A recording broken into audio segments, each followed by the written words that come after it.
నమస్తే. ఇన్నాళ్ళు నన్ను సపోర్ట్ చేస్తూ, ఎంకరేజ్ చేస్తూ మీ ప్రేమని నాకు అందిస్తున్న ప్రతి ఒక్కరికి కృతజ్ఞతలు.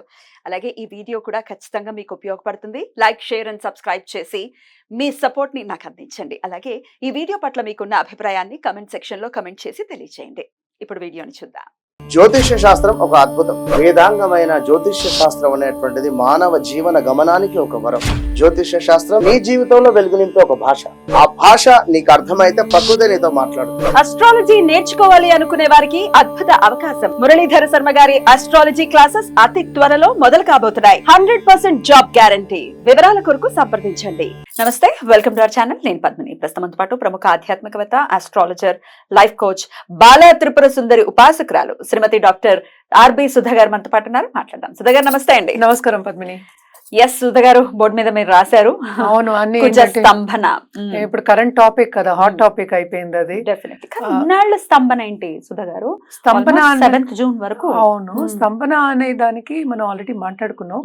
బట్ జనరల్ గా చెప్పాలి అంటే ఎప్పటికైనా ఇప్పుడు నాట్ ఓన్లీ రిట్రోగ్రేడ్ మోషన్, మళ్ళా నీచ పడినప్పుడు స్తంభన. స్తంభన అంటే ఏంటి? మనమే ఉన్నాం, మనకు ఒంట్లో బాగాలేకపోతే ఏం చేస్తాం? అలాగే ఆగిపోతుంది. అలాగే మార్స్ కూడా, అంటే కుజుడు ఏంటంటే స్తంభిస్తున్నాడు అనేది మెయిన్ టాపిక్. ఎక్కడ స్తంభిస్తున్నాడు అనేది వెరీ ఇంపార్టెంట్. స్తంభన అనే దానికి అందుకనే ఎగ్జాంపుల్ కింద అది చెప్పాను అనమాట. అంటే నీచ పడుతున్నాడు. మనకి తెలిసిన ఒక విషయం ఏంటంటే క్యాన్సర్, కర్కాటకంలో నీచపడతాడు అనమాట.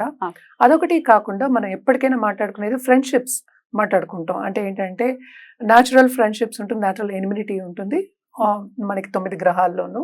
అలాగే ఏంటంటే బెనిఫిక్స్ ఉంటాయి, మ్యాలిఫిక్స్ ఉంటాయి. సో ఈవెన్ బుధుడు ఇల్లు బై ఇట్ సెల్ఫ్ ఇస్, అంటే ఏంటి, స్తంభన ఎక్కడ జరుగుతుంది? క్యాన్సర్. ఇక్కడ నుంచి ఎక్కడ దిగాలి? మనకి మిథునం నుంచి దిగాలి కనుక మిథునం by itself is enemies place అనమాట.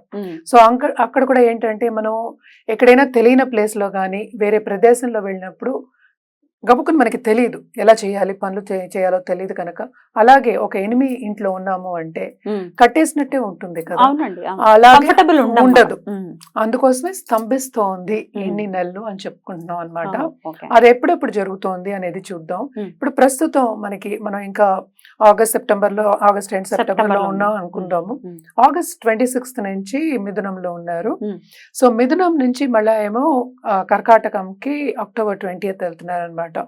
సో వెళ్ళిన తర్వాత అక్కడ రిట్రోగ్రేడ్ మోషన్ అనేది జరుగుతోంది. అంటే క్యాన్సర్ లో నీచ స్థితిలో జరుగుతోంది. అదేమో 21st జనవరికి మళ్ళా మనకి మిథునంలోకి వెళ్తారనమాట. సో October 20th నుంచి 21st Jan వరకు రెట్రోగ్రేడ్ లోనే ఉంటారు ఆయన? లేదు, కిందకి దిగిన తర్వాత రిట్రోగ్రేడ్ అవ్వాలి కదా. అవ్వాలి. రెట్రోగ్రేషన్ లోనే నీచంలో రెట్రోగ్రేడ్ రిట్రోగ్రేడ్ అంటే కిందకి దిగాలి కదా. So that is direct motion. So మళ్ళా రిట్రోగ్రేషన్ అయినప్పుడు వెనక్కి వెళ్ళాలి కదా. సో వెనక్కి ఎప్పుడవుతోంది? అది మనకి జనవరిలో అవుతుంది నెక్స్ట్ ఇయర్. మిథునంలోకి వెళ్తున్నారు. అది నేను అందుకనే 6 వేశారు. ఫిబ్రవరి వరకు ఉందన్నమాట అది. సో ఫిబ్రవరి వరకు అంటే రిట్రోగ్రేషన్ మోషన్ అనమాట. అంటే 24th ఫిబ్రవరి వరకు ఉంది. మళ్ళీ డైరెక్ట్ మోషన్ అవ్వాలి. రిట్రోగ్రేడ్ అయిన తర్వాత మళ్ళీ కర్వ్ తిరగాలి కదా, వెనక్కి తిరగాలి. అప్పుడే కదా మనం డైరెక్ట్ మోషన్ రావాలి. So direct motion 24th Feb నుంచి 3rd April మనకి మిథునంలో అవుతున్నారు. దాని తర్వాత ఏంటంటే 3rd April కి మనకి కర్కాటకానికి వస్తున్నారు అనమాట. June 7th వరకు ఇక్కడ ఉంటున్నారు. తర్వాత June 7th కి మనకి సింహంకి వెళ్తున్నారు అనమాట. సో ఇన్ని రోజులు ఏంటంటే ఇది చాలా ఎక్కువ రోజులు. యూజువల్ గా మార్స్ మనకి కుజుడు 45 days లో మనకి మూవ్ అవుతూ ఉంటారు అనమాట. సో ఈ రిట్రోగ్రేడ్ మోషన్ మూలాన్ని అక్కడే తిరగడం మూలాన్ని ఈ 2 రాశుల్లోనే కుజ స్తంభన అనేది ఏర్పడుతోంది. ఎందుకంటే నీచ స్థితిలో ఎవరు ఏం చేయలేరు, అలాగే ఎనిమి హౌస్ లో కూడా ఏం చేయలేరు కనుక.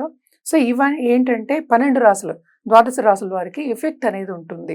అంటే తప్పక ఉంటుంది కదా. మరి 9 గ్రహాలు ఒక గ్రహం అలా అవుతున్నప్పుడు ఉండదా? అలాగే మనకి జూపిటర్ కూడా రిట్రోగ్రేషన్ అవుతున్నారు ఇదే సమయంలో.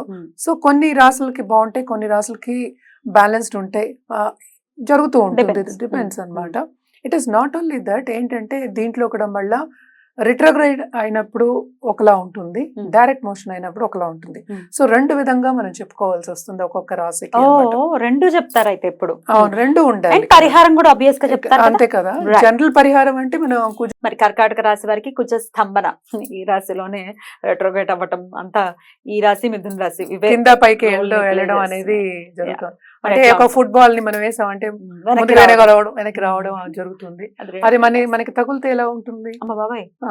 మరి పెయిన్ కర్కాటక తట్టుకోలేము కదా. Yeah. కర్కాటకం వాళ్ళకి కూడా కొంచెం ఇబ్బందికరమైన సిచ్యువేషన్.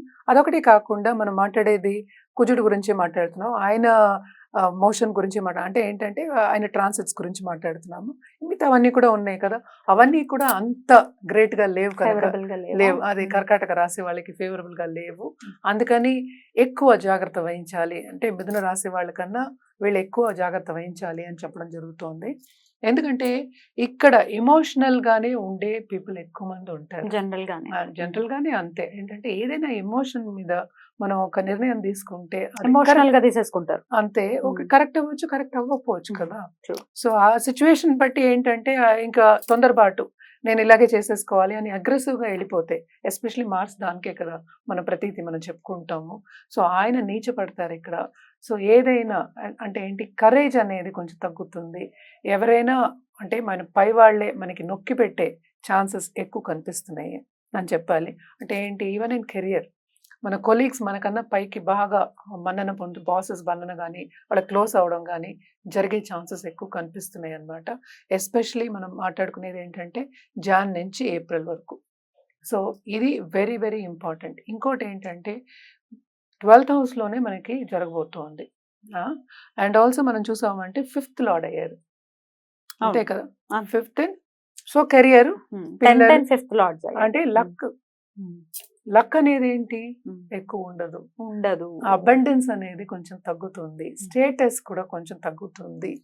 అంటే ఏంటంటే ఉద్యోగ రీత్యా వాళ్ళకి ఏంటంటే ప్రమోషన్ రావాలి అనుకున్న వాళ్ళందరికీ ఆబ్స్టికల్స్. అంటే ఏంటి, ఇంక్రిమెంట్ రావాలి, నాకు ఎందుకు రావట్లేదు. కొంత జాతక రీత్యా మనం చూస్తుంటే ఉద్యోగం పోయే ఛాన్సెస్ కూడా దీంట్లో కనిపిస్తాయి అన్నమాట ఈ పీరియడ్లో మనం చెప్పుకునేది. సో అలాగే ఏంటంటే మోస్ట్ ఇంపార్టెంట్, డైరెక్ట్ అయినప్పుడు అంటే జెమినైలోనే డైరెక్ట్ అయినప్పుడు ఫారిన్ ట్రావెల్లో, ఫారిన్లో సెటిల్ అయ్యే వాళ్ళకి మంచి సూచనలు కనిపిస్తున్నాయి. బాగుంటుంది. ఆ Nice. టైంలో ఇంటర్వ్యూస్కి వెళ్ళి ఏదైనా ఉద్యోగం Success కావాలని అవుతుంది. అంటే నిరుద్యోగులు కూడా ఉద్యోగ అవకాశాలు, అంటే ఏంటంటే మిగతా జాతకం మొత్తం చూసినప్పుడు అది తెలుస్తుంది అనుకో. ఇది జనరల్గా చెప్పిన ఉద్యోగ అవకాశాలు ఈ టైంలో వెళ్తే బాగుంటుంది. జూన్ తర్వాత వెళ్తే ఇంకా బాగుంటుంది, బట్ ఈ టైంలో వెళ్తే కూడా బాగానే ఉంటుంది అని చెప్పాలి. అండ్ ఫారిన్లో సెటిల్ అవ్వాలి అనుకునే వాళ్ళందరికీ కూడా తప్పక ఆ పీరియడ్ బాగుంటుంది అనమాట. అండ్ ఆల్సో స్టూడెంట్స్కి కూడా ఎప్పుడు వీళ్ళకి ట్రావెలింగ్ అనేది తప్పక ఉంటుంది. ఎందుకంటే ఇక్కడి నుంచి వెనక్కి వెళ్తున్నాడు ఆయన, వెనక్కి వెళ్ళినప్పుడల్లా ట్రావెలింగ్ అనేది ఉంటుంది. షార్ట్ టైం ట్రావెల్ ఉండొచ్చు, లాంగ్ అంటే ఏంటి, మనకు 8 months మనం మాట్లాడుకుంటున్నాం. సో అక్కడికి వెళ్ళి చూసి రావడం కానీ, విందు వినోదాలు అలా వెళ్ళడం కానీ, ట్రావెల్ విజిటింగ్ ఉండొచ్చు. అట్ ద సేమ్ టైం పిల్లల గురించి ఉండొచ్చు, ఎందుకంటే ఇది 5th కూడా ఇండికేషన్ ఉంది. సో తప్పక పిల్లల గురించి కూడా అక్కడికి వెళ్ళి చూసుకోవడం కానీ, సెటిల్ చేయడం కానీ వాళ్ళని, అట్లా కూడా జరగచ్చు అనమాట. లక్ దగ్గర అంటే ఖర్చు అనేది, లక్ తక్కువ అని ముందే మనం మాట్లాడుకుందాం. ఖర్చు అనేది చాలా అధికం ఉంటుంది. సో ఏదో ఒక విధంగా ఖర్చు పెట్టాలి, పిల్లల విషయంలో ఎక్కువ ఖర్చు పెట్టాలి అనడానికే మనం ఇదంతా ఇప్పుడు మాట్లాడుకున్నాం అనమాట. సో కెరియర్ విషయంలో స్తంభించే ఛాన్సెస్ ఎక్కువ కనిపిస్తున్నాయి. అంటే ఏంటి, లక్ తక్కువ ఉందంటే డబ్బు కూడా తక్కువ వస్తుందనే కదా లెక్క. సో ఈ దీంట్లో వీళ్ళు తప్పక రెమెడియల్ మెషర్స్ చేయాలి. మరి ఏం చేసుకోవాలి? ఓం చంద్రాయ నమః అని కంటిన్యూస్ గా చాంట్ చేసుకోవచ్చు. అట్ ద సేమ్ టైం ఏంటంటే వీళ్ళు నవగ్రహ స్తోత్రం అలాగే వినొచ్చు. మనకి రాదు నవగ్రహ స్తోత్రం అంటే తప్పక యూట్యూబ్లో ఉంటుంది కదా, వినొచ్చు కంటిన్యూస్ గాను. It is very good also. And every Monday రుద్రాభిషేకం చేసుకోవడం చాలా మంచిది. ఎందుకంటే హెల్త్ కూడా సెన్సిటివ్. ఇవన్నీ యాంగ్జైటీ ఎక్కువ అవుతే హెల్త్ ఎఫెక్ట్ అవుతుంది. సో ఎఫెక్ట్ అవ్వకుండా తప్పక మహామృత్యుంజయం చేయడం కానీ, రుద్రాభిషేకం చేయడం కానీ సోమవారం చేసుకుంటే చాలా మంచిది అన్నమాట. బ్యూటిఫుల్ గా ఎక్స్ప్లెయిన్ చేశారండి. డెఫినెట్ గా ఒక క్రూషియల్ పీరియడ్ అని ఖచ్చితంగా చెప్పుకోవచ్చు. డెఫినెట్ గా జాగ్రత్తగా డీల్ చేయాల్సి ఉంటుంది కర్కాటక రాశి వాళ్ళు. ఇక నెక్స్ట్ ఎపిసోడ్ లో సింహరాశి గురించి తెలుసుకుందాం. థ్యాంక్ యూ అండి. నమస్తే.